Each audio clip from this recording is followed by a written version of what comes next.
Your generation exists at an absolutely extraordinary moment in human history.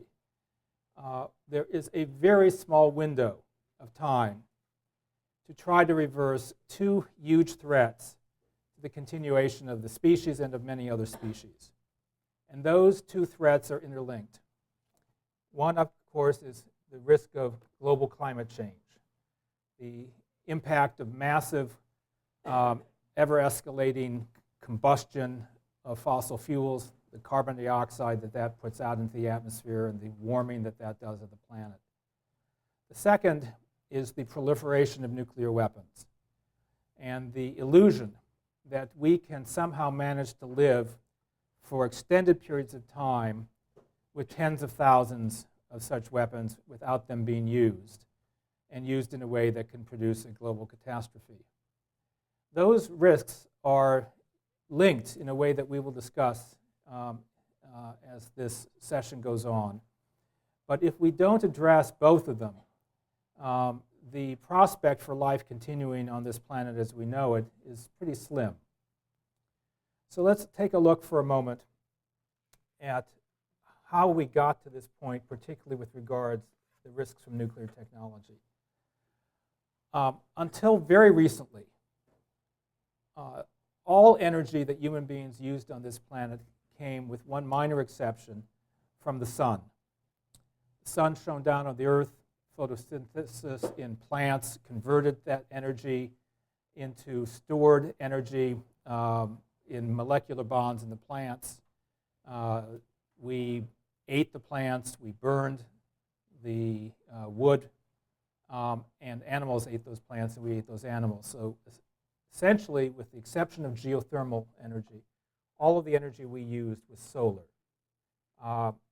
Over time, relatively recently in terms of human history, we began to tap fossilized solar energy. Coal, oil, natural gas, which are simply fossil forms of that solar energy that was trapped by plants and animals. And in the last 100 years or so, we've been burning so much of those fossil fuels that we have started to globally alter the planet. And as you all know, those global emissions have a long residency time in the atmosphere, so even if we stopped tomorrow, there would still be substantial effects. The carbon dioxide would continue to last in the atmosphere for centuries. But if we don't stop this continued pumping of these pollutants, there will be climate change on a scale that none of us can really imagine. But until 1938, those were the only sources of energy that we used. When the sun heats up water and it evaporates, it goes up into the atmosphere, it condenses, it comes back down as rain. That falling water was tapped as well. That is also a form of solar energy. But in 1938, as you all know, almost by accident, it was discovered that if you bombard a heavy element, uranium, with neutrons, you can produce other materials. They discovered this by finding barium in some uranium that they had irradiated, had hit with neutrons. And fairly quickly it was realized that they had fissioned the uranium, caused it to split apart. And this cosmic joke was that in addition to being able to fission the uranium, when you fission uranium, you spit out 2 or 3 neutrons, immediately creating the prospect of a chain reaction. If one of those neutrons hits another uranium atom, it will fission, it will kick out 2 or 3 more neutrons, and you have a chain reaction. Every schoolgirl and schoolboy now knows Einstein's famous equation that E equals mc squared. Well, that means not only that mass can be converted into energy, but that when you convert it, an absolutely immense amount of energy is produced because you multiply the amount of mass not just by the speed of light, which is a huge number, but by the speed of light squared. So very quickly, we as a species started to tap no longer the power of energy that's stored in molecular bonds, the bonds between atoms, but began to try to release the energy stored within the atom. And on December 2nd, 1942, we as a species, for the first time, were able to create a self-sustained chain reaction. And beneath the stadium seats at Stagg Field at the University of Chicago, a pile of graphite and uranium metal produced a chain reaction. And less than 3 years later, we were able to take that technology and convert it into a bomb. As you all know, on August 6th, 1945, we dropped a uranium bomb on Hiroshima, and almost instantaneously, something on the order of 100,000 people were killed. People continue to die thereafter and are dying still to this day from radiation-induced cancers. 3 days later, we dropped a plutonium bomb on Nagasaki. To remind you of how extraordinary this power is, the amount of plutonium that was used in that first plutonium bomb that was dropped over people in Nagasaki was about 6 kilograms, about the size of a grapefruit. And of that 6 kilograms, only about 1 kilogram fissioned. That 1 kilogram fissioning produced the equivalent of 10 to 20 million kilograms of high explosives. The energy you could get from nuclear energy was on the order of 10 million times greater than that which you could get from chemical energy. The most extraordinary fact for me of that is of that 1 kilogram that actually fissioned, only about a gram was converted into energy, about a third of the mass of a penny. And by converting that mass into energy, we were able to take down an entire city. We now obviously have weapons that are vastly more powerful than the weapons that took down Nagasaki and Hiroshima. A few years later, we discovered how to tap the power of fusing light elements together, not merely fissioning heavy ones. And the hydrogen bomb era began with power of weapons on the order of 1,000 times higher than the weapons that were dropped on Hiroshima and Nagasaki. So think about that for a moment. A grapefruit-sized amount of plutonium could have the effect of 10 million times as much high explosive. And we were, with hydrogen bombs, able to produce weapons 1,000 times greater than the A-bombs. Now, nowadays, we can make nuclear weapons with far less than 6 kilograms. A study done by Bill Matthews, Don Korikansky, and I at UC Santa Cruz back in the 80s showed that with weapons designs only one step beyond that of Nagasaki, basically a 1949 type design, you could make a nuclear explosion with just 1 kilogram. But nonetheless, these are very small amounts of material that can produce extraordinarily large numbers of casualties.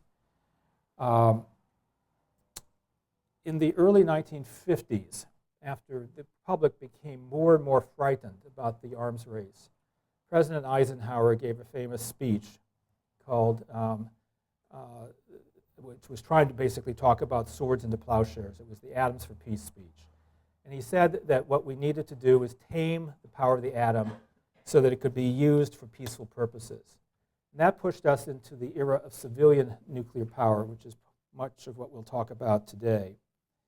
It was always wedded at the hip to the development of nuclear weapons. The expansion into civilian nuclear power was in some sense trying to put a smiling face on the power of the atom because people were very frightened about the atomic era in which we had been brought. But we soon began to develop nuclear power plants to try to produce electricity. And on its face, that is a very, very attractive thing to do. For all the reasons we just discussed, a very small amount of uranium can produce a very large amount of electricity. You don't have to strip huge mountains of coal to be able to burn them to produce the electricity. It's very compact. There's a high cost to the construction, but it's a pretty low cost, relatively speaking, after you build it, if nothing goes wrong. So there were a number of things that made it attractive. You may remember that in the 50s, the AEC chairman at the time, Lewis Strauss, claimed that nuclear power would be too cheap to meter. You think what that means. It would be so inexpensive, it would cost more to put a meter on your house than it would cost to provide you that electricity. So there's a great deal of hype. Many of us who grew up in that era really were enthralled by it. The idea that everyone would soon be driving atomic-powered cars, flying in atomic-powered planes. I don't know how many of you remember it, but one of the charges against Oppenheimer during the security clearance hearings against him was that he had supported the use of reactors in submarines and other naval vessels, but had opposed the use of reactors in planes.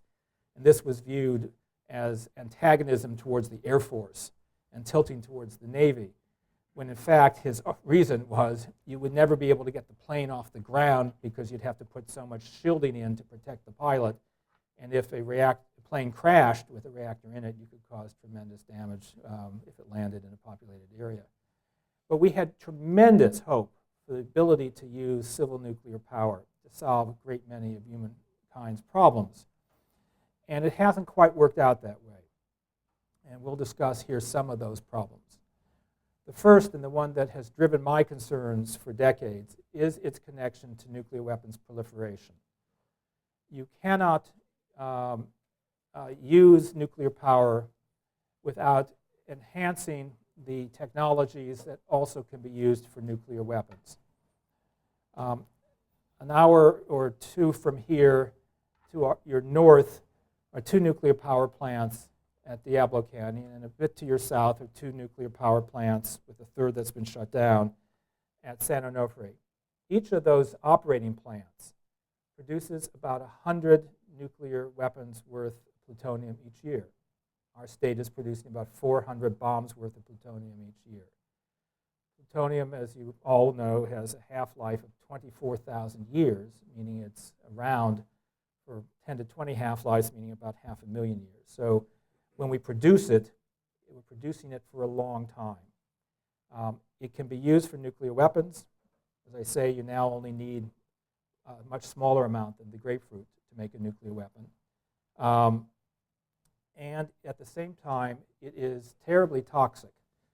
Approximately 1/1,000,000th of an ounce, if inhaled, will cause lung cancer with a virtual 100% statistical certainty. And that means that if I had one grapefruit's worth of plutonium and I could somehow theoretically divide it up, so I put 1/300,000,000th in the lung of everyone in the United States, in theory there's enough to cause a cancer in everyone in the country. Now obviously you can't do that, but we're producing tons and tons of plutonium each year. And as I said, 1/1,000,000th of an ounce can cause cancer with a very high level of certainty. And on top of that is that half-life, 24,000 years. So that when you run a reactor, even if you don't extract the plutonium to use it for a weapon, you end up with waste that has to be segregated from the human environment for approximately 500,000 years. Now, you're young, 500,000 years doesn't seem that long, but think about it. Think about it. We have existed as a species with human-type behavior for only a few tens of thousands of years, anatomically for 100 or 200,000 years. We have had recorded civilization for about 10,000 years. The United States government has existed for 200 or 300 years. How do you create institutional structures that can safely dispose of waste for periods of time that are longer than we've been around as a species, and that are orders of magnitude longer than any government has existed? It has to be kept in the environment and not migrate. And what we've learned in ecology from day one is that everything is connected to everything else, and nothing stays put. So when you try to bury radioactive waste, for example, rainfall percolates in, that water carries minerals. When you drink water now, you've got minerals in the water. Why? Because the rainfall picked up some of the minerals that are in the soil and in the earth. So rainfall percolating into a radioactive waste facility picks up radioactive material and carries it with them. And you all know the story about Yucca Mountain. This is the facility that ended up by default being selected as the supposed long-term repository for high-level radioactive waste. Initially, the policy was a relatively sensible one, in which the US Congress passed a law that said that we should examine something on the order of 9 candidate sites, both in the east and the western United States, in different geologic formations, and then narrow it down to 3 for the first facility and do extensive characterization of it and then pick the best. And very quickly, politics intervened, and the East Coast sites wanted themselves removed from the consideration, and there was an election coming, so the East got dropped out. And then it got narrowed down to 3 in the western part of the country, Texas, Washington State, and Nevada. And so a complex mathematical formula was used to determine where that waste should go, which was to look at the size of the congressional delegation of those 3 states. Nevada won or lost, depending on your point of view. They have 3, 2 senators and a congressperson. So we selected Nevada not for any scientific reason, but because of pure transient politics. But still, the theory was we would examine Yucca Mountain carefully, and if it was okay, we would use it, and if it wasn't, we'd start all over again. But from the very beginning, the data came in showing it wasn't going to work. It's in the desert. We think it's a very dry location. There's almost no chance of moisture, you would think. If any of you have been out to the area, it's very, very dry on the surface. Obviously, global climate change can change that over the period of time that these materials are dangerous, but even so, they went down into Yucca Mountain and drilled some caverns. And my favorite story is that they drilled a particular cavern and put in some sensitive moisture sensing equipment and sealed it up for 6 months or a year, and then went back and opened it up after the 6 months or a year to get the data, and discovered that all of the instruments, or most of the instruments, had shorted out because there was so much moisture in the mountain that it had shorted out the electrical equipment. We now know that Yucca Mountain has plenty of moisture in it. That moisture is moving, and it will carry the radioactive contamination into groundwater, and at some distance where it will contaminate that groundwater for very long periods of time and potentially affect people for a very long time as they try to use that water. Quickly, it was determined that the site couldn't meet the safety standards that had been established, that the radiation doses to the public would exceed the regulations. And so what do you think was done at that point?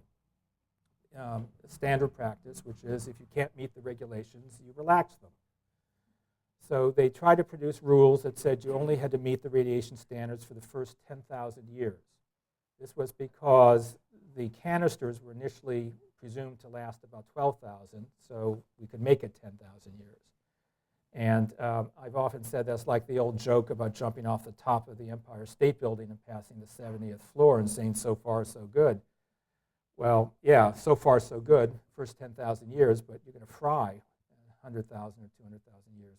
Department of Energy's own model showed that the radiation exposures 200,000 years out would be vastly in excess of what was the acceptable radiation level.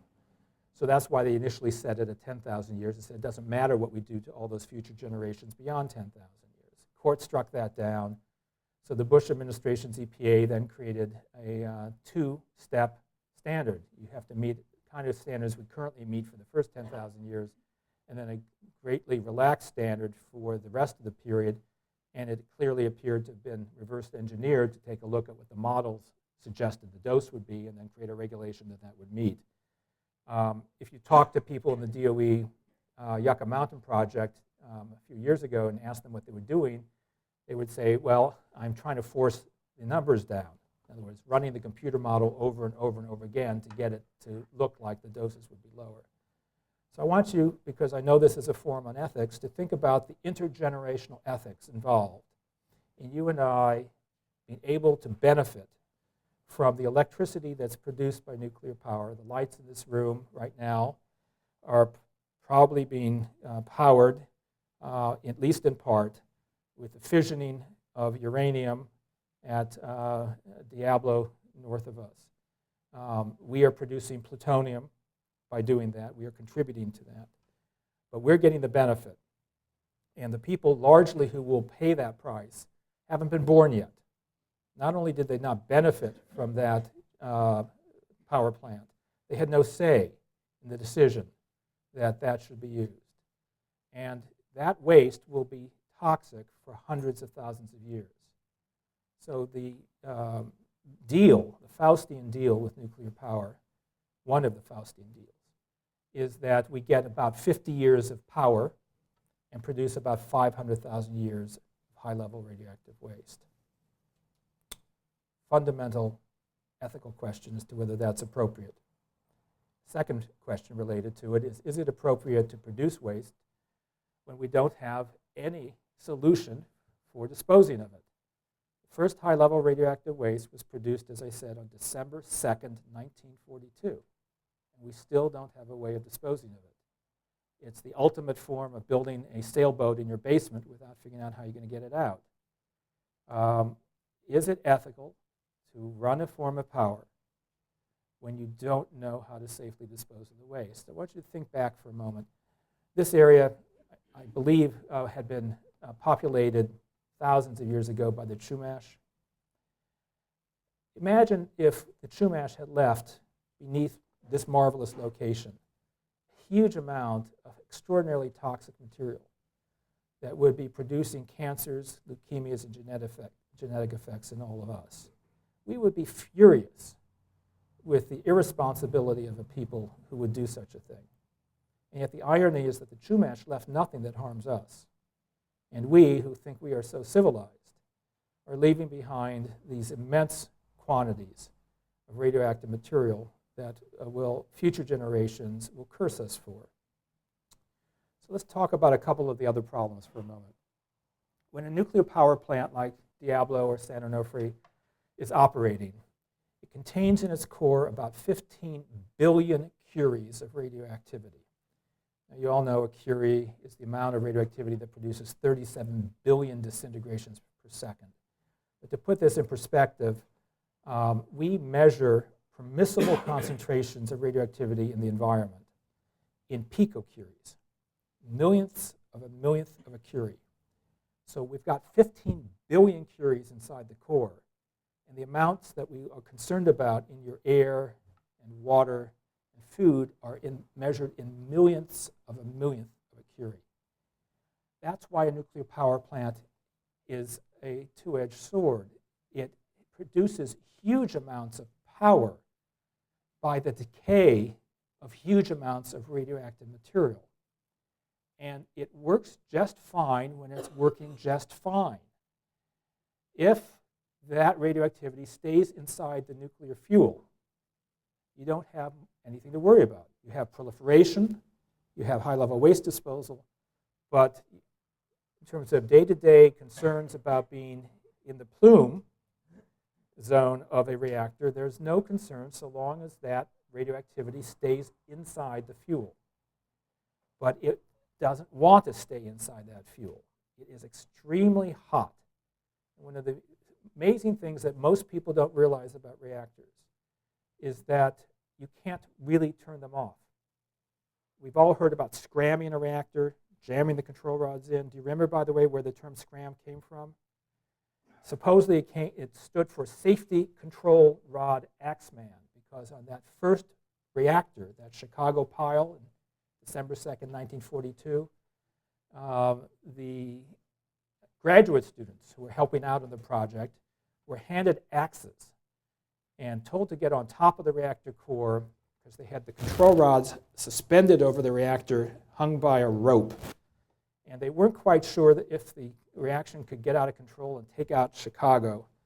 And so they had graduate students with axes to cut the rope to be able to get the control rod to jam into the reactor and shut down the reactor. The other definition of scram is in case of a nuclear problem with the reactor, you jam the control rods in and you scram.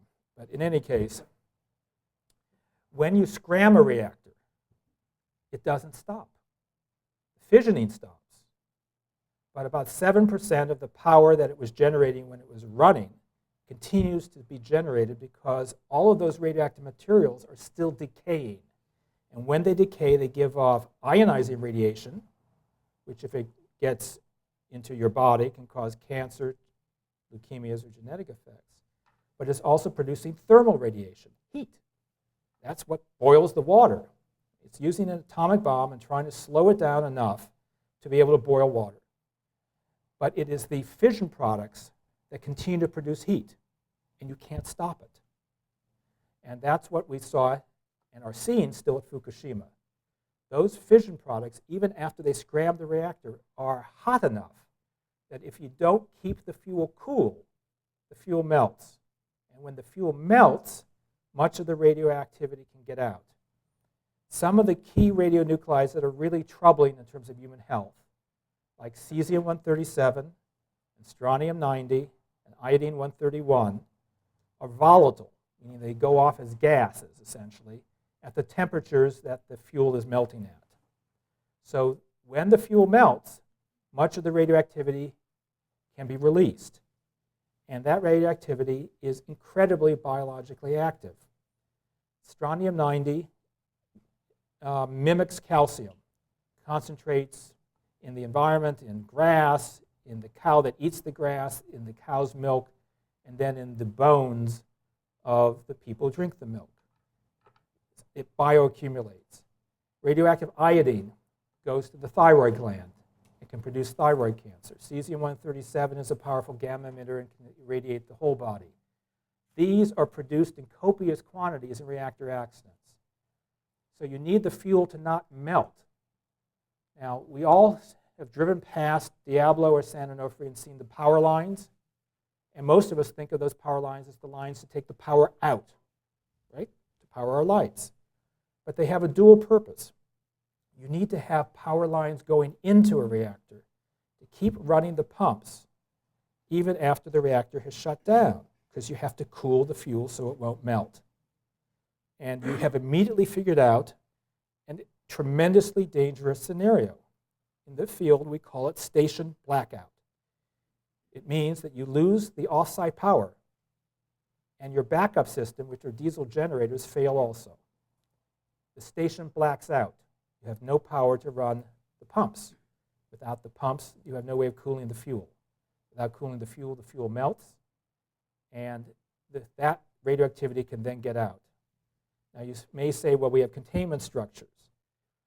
I served in 1986 on a panel that the Nuclear Regulatory Commission had assembled to address the problem that exists in this country, which is that our reactors and our containment structures are not designed to withstand a meltdown, because there had been a fiction within the Nuclear Regulatory Commission and the nuclear industry that a meltdown couldn't happen, that what they called a Class 9 accident was non-credible. So reactors are only designed and only required to be designed for what they call the design basis accident, which was an accident less than a severe core damage accident. And in the case of the containments, you only had to build them to be able to withstand the pressure that builds up when you have a break in a single steam pipe. Not the pressure that builds up if the fuel starts melting, you've got core concrete interaction or steam explosions or other things. And so virtually none of our reactor containments have high probability of being able to withstand the pressures from severe reactor accidents. They might do okay, and there's some accident sequences, others they're just gone. And we saw that in the amazing case of the Fukushima reactors. Understand what that is going on at this moment. First of all, these were not Russian-designed reactors like the RBMK that had its accident at Chernobyl. These are General Electric designed reactors. At least one of them actually built by GE, but the others are GE designed. They are in an advanced, technologically advanced country with a regulatory structure very similar to ours. Same kind of problems of a regulator captured by the industry just to regulate. And there we had a meltdown not in just one reactor, but in 3. Hydrogen explosions going off one after another after another. And as you all know, not just reactors in trouble, but irradiated nuclear fuel pools. When the fuel is taken out of a reactor, it's put into a swimming pool. And we keep adding more and more to those swimming pools because we have no place to dispose of the waste permanently. So we re-rack, make more and more. And not just the fuel in the core can melt if you lose cooling, but the stored fuel in the reactor spent fuel pools can melt or catch fire under certain circumstances if they lose their cooling. The cladding on nuclear fuel is zirconium. And zirconium, in the presence of high heat and oxygen and steam, can generate hydrogen or it can burn. So you can have a nuclear fire in a spent fuel pool if you lose the coolant. The joke is, okay, we'll send someone in with a fire hose and have them add water to it. The estimates are that a person would get a lethal dose in 16 seconds if they approached a spent fuel pool that had lost its water. So we don't still know for sure what happened at Fukushima. At least one of those spent fuel pools looks like it was severely damaged. All 4 that were involved had trouble because they lost their cooling. So at Fukushima, the reactor was built to withstand an earthquake of a certain magnitude, and they ended up with one vastly larger, 9.0. It was built to withstand a tsunami of a certain size, and the tsunami was much larger. Now, some of that is because we can't predict nature very well, but some of it's because the regulatory structure is compromised. It is vastly easier for a utility to go in before a favorable regulator and say, listen, we really don't think there's a big fault nearby. Let us build the reactor to a much lower standard. And let me tell you 2 stories for comparison just for a moment about reactors built and not built in California. First of all, do you know what the late environmentalist David Brower's definition of a nuclear reactor is? Anyone remember? It is a complex technological device for locating earthquake faults in California. Every time we build one, we find a big fault, either next to it or under it. So in the case of Diablo Canyon, a bit north of you, Pacific Gas and Electric wanted to build those reactors. And they had to go through a construction permit licensing proceeding before an Atomic Safety and Licensing Board of the Atomic Energy Commission. And a tiny local group called something like Scenic Shoreline Preservation Council intervened. Each of you has the right to intervene in a nuclear licensing proceeding. The odds are stacked against you, but you have that right. So this group intervened and wanted to put on a half-day's testimony about the prospect of an offshore earthquake fault. And Pacific Gas and Electric, in its wisdom, and the Atomic Energy Commission staff objected, saying that no such testimony should be permitted. Their concern was if there was a possible earthquake fault, they wouldn't be permitted to build the reactor, or they'd have to spend more money to build it stronger. So it was easier to try to convince the licensing board not to hear the testimony. Think of how much that one decision cost. The Atomic Safety and Licensing Board voted 2-1 to deny that testimony to be heard. Tom Pigford, who for many years was chair of nuclear engineering at Berkeley, and a remarkable man who we lost regrettably a few years ago, was on that board and dissented and said, what harm can there be in finding out now whether there's an offshore fault? Shouldn't we find that before we pour concrete? But he was overridden. PG&E built those reactors. And a few years later, as you all know, a team of oil company geologists found a huge offshore fault, the Hosgri fault, capable of something estimated around 7.5. And so PG&E had to go back and retrofit the entire reactors that were already built. It was supposed to cost about $350 million. And after the retrofit, it came in at about $5-something billion. And that imprudent action on the part of PG&E, you're paying for. Even though it was their mistake, they managed to get it so that the ratepayers have to pay for most of that mistake. You all know the last part of that story, which is when they did the retrofits, the geniuses used the wrong blueprints to put in the retrofits. Unit 1 had been built to mirror image blueprints of Unit 2 and vice versa. So they used the blueprints for Unit 2 to retrofit Unit 1 and vice versa, meaning that they put all the pipe supports and whip restraints in the wrong location. And when they discovered that, they had to go back and undo it. Now, I don't want to poke fun at PG&E, although they're an easy target. If you think of San Bruno and the natural gas explosion, they do not seem to have a particularly high safety culture. And an explosion of a natural gas line is bad enough, but a melting of a nuclear reactor is quite something else. But let's take a look at the contrary story for a moment. Have any of you ever visited the Malibu nuclear reactor? No, none of you have, because there is no reactor in Malibu. Do you know why? The Department of Water and Power for Los Angeles wanted to build one. And a group of wealthy landowners, they had money and they had connections, opposed it. The leading intervener was not a tiny group of mothers, as in the case of Diablo, but among them was a man named R. Lester Hope. Any of you know who R. Lester Hope was? The comedian Bob Hope. Owned most of Corral Canyon. And he was able to hire very well-qualified seismic experts, because he was well-connected, particularly in Republican circles. The Atomic Safety and Licensing Board, convened in that case, did not dismiss his seismic concerns the way they did these mothers. And so his geologists said that there should be trenching done, because they thought there was evidence of a fault right beneath where they were going to build the reactor. And the licensing board agreed to let Bob Hope's geologists make that argument, and that trenching should occur. But the trenching would have to find a fault before the hearings ended.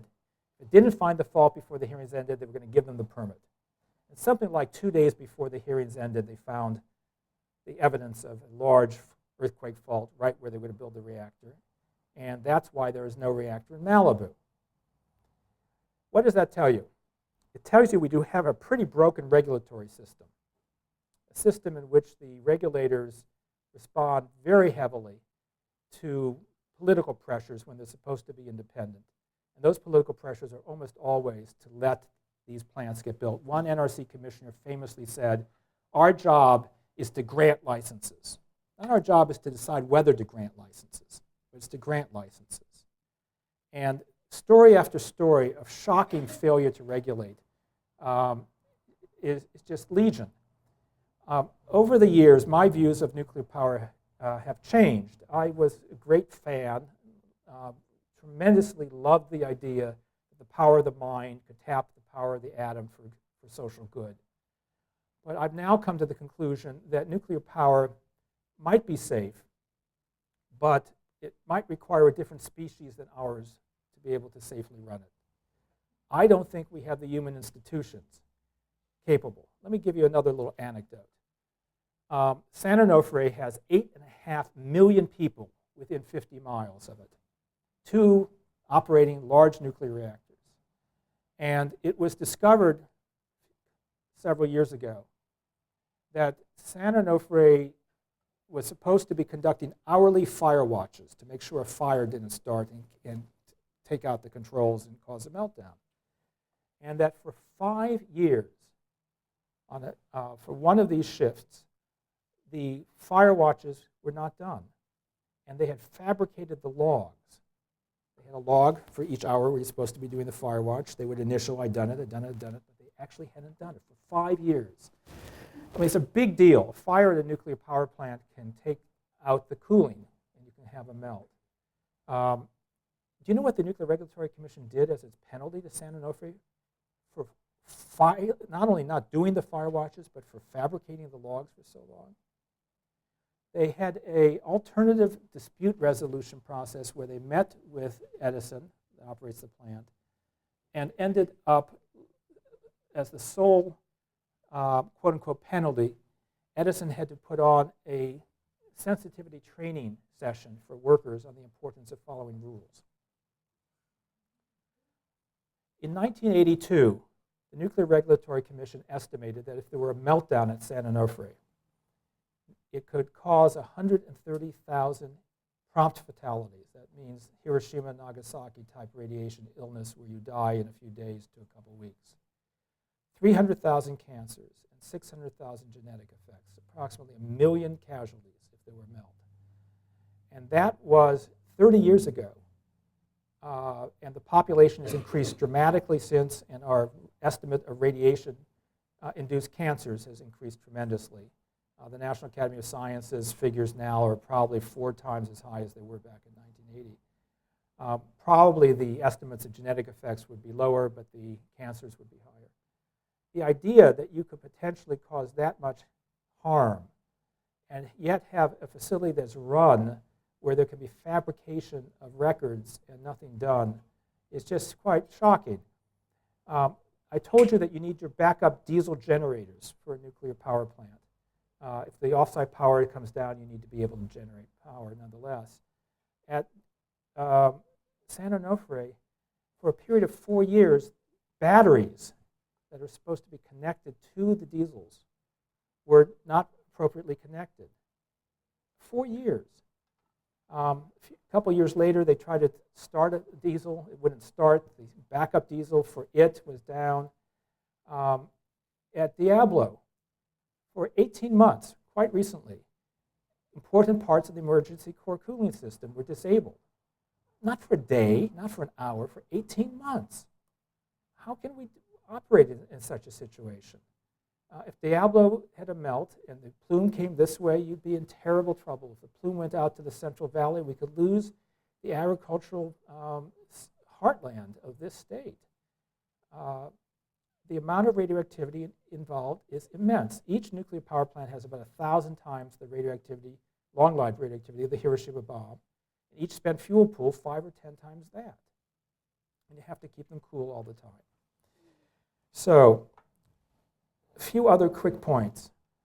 An accident can occur at any time. Someone can do something wrong, or there can be an earthquake. At San Onofre or Diablo, what happened at Fukushima can happen there. You can have a quake larger than the plant was designed to withstand. And right now, the California Coastal Commission says that the evidence indicates that the faults near San Onofre are capable of a larger quake than San Onofre was designed for. They've now discovered a new fault at Diablo called the shoreline fault, which may or may not cross the Hasgri. It may or may not go underneath the reactor. But if either of those are the case, you could have a larger quake than the facility was designed for. But what can happen by accident can happen by intent. We live in a very dangerous world. In the 9/11 Commission report, the commissioners indicated that the 9/11 terrorists had initially planned to hit a nuclear power plant as part of that attack, presumably the Indian Point facility outside of New York City.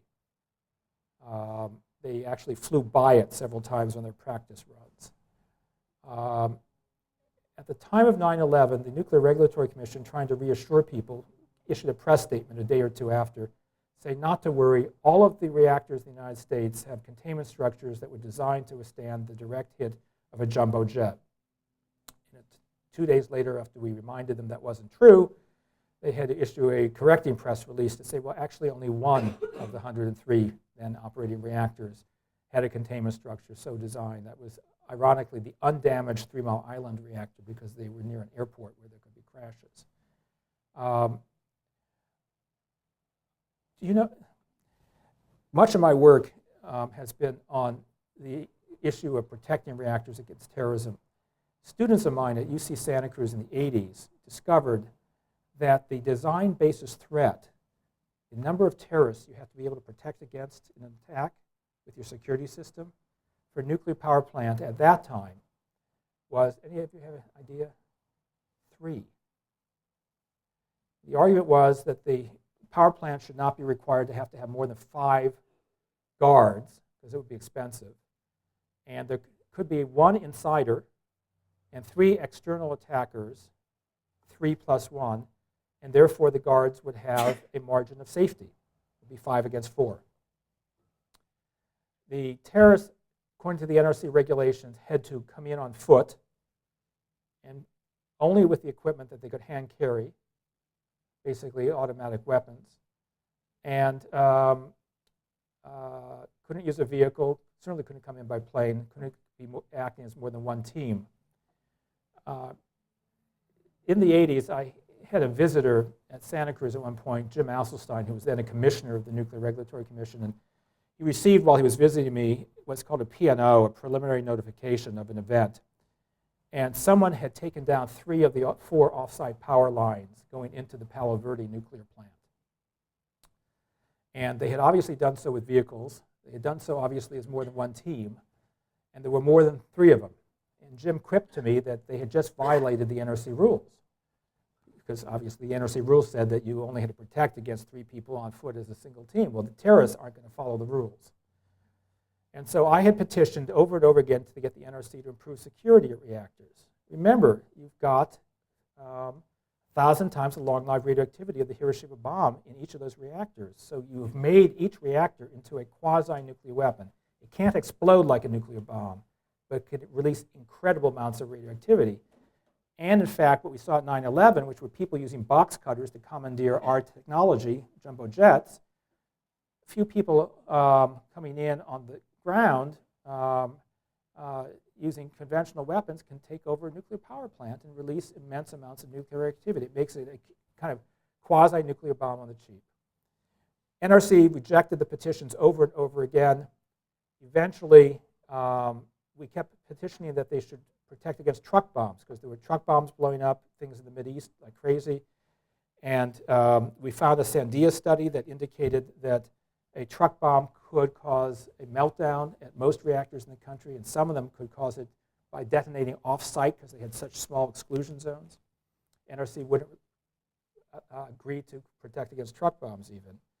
And then someone blew up a truck bomb in the basement of the World Trade Center, and a deranged mental patient drove a station wagon into the turbine building of the 3 Mile Island undamaged unit shortly thereafter, or at least around the same time. NRC finally agreed to upgrade security to require protection against truck bombs, but still only 3 people. And so at 9/11, there were 19. They didn't come in on foot. They weren't acting as a single team. So we petitioned again that the security should be upgraded to deal with at least the magnitude of the threat seen on 9/11. At least 19 terrorists, and you have to protect not simply against people coming in on foot, but also by air. And 8 state attorneys general supported us, and thousands of people wrote in, and the NRC rejected the petition and increased, however, the number of terrorists you have to protect against. Do you know how many now? And how did they get that number? Well, they said that 9/11 wasn't, in fact, a single terrorist event, but was 4 separate events, and there was no more than 5 people per plane. So we're joking about it, but it's very serious. Some years ago, I received an unmarked plain envelope in the mail that contained in it a DPO, a dissenting professional opinion, or a DPV, a dissenting professional view. It wasn't sent to me by this man, but it was a dissent by the head of the only anti-terrorism program for the NRC. This was a program called OSRE, Operational Safeguards Response Evaluation Program. This is a black hat test where NRC would send in militarily trained people to test the security of a reactor. It could only be 3 at that time, and on foot. And to make this even more realistic, the testers had to give advance notice of 6 months to a year to the reactor operators of the day when they were coming in to do the test. As though Osama bin Laden is going to tell you, I'm coming in on June 12th, you've got time to get ready. Do you know what the success rate was, or failure rate, in those tests? Close to half of the reactors in the United States failed the tests. with 6 months to a year advance warning. And when I mean fail, the mock terrorists were able to break through the security and, if they've been real terrorists, destroy both the primary safety system and its backup system sufficient to cause a meltdown. So what do you think the industry did when they had that high a failure rate? What do you do when you fail a test? Well, you've got two choices. Actually, you only have one. They had two. You have one choice, which is to study harder, right? Pass the test the next time. NRC has two choices. Industry has two choices. They could study harder, beef up security so that they fix the problem. Or they could go to their friends at the NRC and ask them to kill off the tests. And that's what had happened. Pattern that goes on and on and on. Well, let me draw to a close with a couple of broader points. Nuclear power proliferates nuclear weapons. Most countries, after the original handful that got nuclear weapons, got their nuclear weapons from civil nuclear power. India got it initially from a Canadian-supplied research reactor using American-supplied heavy water. The Iranians now, we are very critical of them because they are enriching uranium, which they're permitted to do, unfortunately, under the Non-Proliferation Treaty. They say it's for civilian purposes. We say that they can keep enriching and make a bomb. Absolutely true. We're in a very weak position to tell them that because we enrich uranium and we have 10,000 nuclear weapons. But it is quite true that the technology the Iranians are using supposedly for civilian purposes can be used to make weapons because the two technologies are twins of each other. It's the same phenomenon, the same materials, the same devices, same knowledge. The North Koreans yesterday, an article indicated, are building a nuclear power plant. And we worry because that will provide more cover for them to be able to do additional enrichment or separation of plutonium even for their weapons program. So the first thing is it proliferates nuclear weapons. The second is it produces waste that we don't know how to dispose of. Third is that each reactor has the capability of an accident that could wipe out a state for generations. Next is that there is a terrorist risk, people attacking the reactors. But lastly, coming back to what we were saying at the beginning, we have a very short period of time to resolve the climate change problem. And nuclear power plants suck up the resources that we need, the dollars that we need for real solutions to global warming. You have all heard the press coverage in the last weeks about the scandal involving a $500 million plus loan guarantee to a solar company named Solyndra. None of you have heard that the nuclear power plant loan guarantee program is in $18 billion, and Obama and the Congress want to push it up to $54 billion, and that we're giving out loan guarantees to nuclear power plants at 10 times the size of the guarantee given to Solyndra. And the Congressional Budget Office or the Government Accountability Office estimated a likely failure rate of 50% for those nuclear power plant projects. So, we don't have a huge number of billions of dollars. Every $10 billion wasted on a nuclear power plant, many of which will not end up getting built, is $10 billion that we can't use for solar thermal facilities, those mirror arrays in the desert, or photovoltaic systems, or wind, or developing better storage, or wave, or tidal, or any of the other renewables that we're going to have to go to anyway eventually. We'll probably go to too late. There's only a short amount of time to resolve the global warming problem or the proliferation problem. And we are diverting the resources we need to solve global warming by dumping it down the rat's hole of more nuclear power. So, you are living in perhaps the most important period in human history. Because if those two problems don't get turned around, there may not be much human history thereafter. And that means, unlike what Vonnegut was telling you, you actually can do something about that. You have the power. The people who will suffer from the climate having been altered, or from the radioactive waste being disposed of and leaking, or from the residue of a large nuclear war, have no power. You have the power. You're living now. It's an extraordinary example of intergenerational ethics. You are benefiting from technologies that will hurt others. And you have the power to stop them being hurt. And if you sit back and do nothing, then you will be accursed by many generations to come. It need not be that way. So let me end my talk for a moment with a short little story and then take your questions. The late anthropologist Ashley Montagu used to like to tell a story of an ape that escaped from the New York Public Zoo. And the zookeeper searched all over, every part of the zoo, trying to find the ape and couldn't find him anywhere. And so they started to search all of New York City and eventually found him in the basement stacks of the New York Public Library with a book in each hand.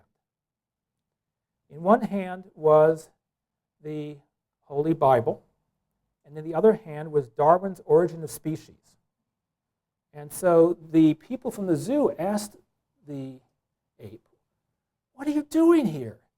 We've searched all over for you, and we find you now in the basement of the New York Public Library with the Holy Bible in one hand and Darwin's Origin of Species in the other. What are you doing here?" The ape said, "I'm trying to figure out whether I am my brother's keeper or my keeper's brother." Okay. That ape's a lot smarter than we are. That ape remembers that we are all brothers and sisters and that we are kin to all life.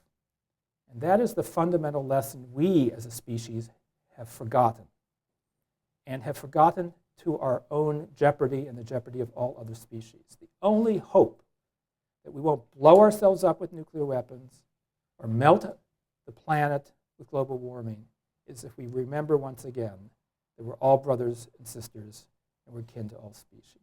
Thank you.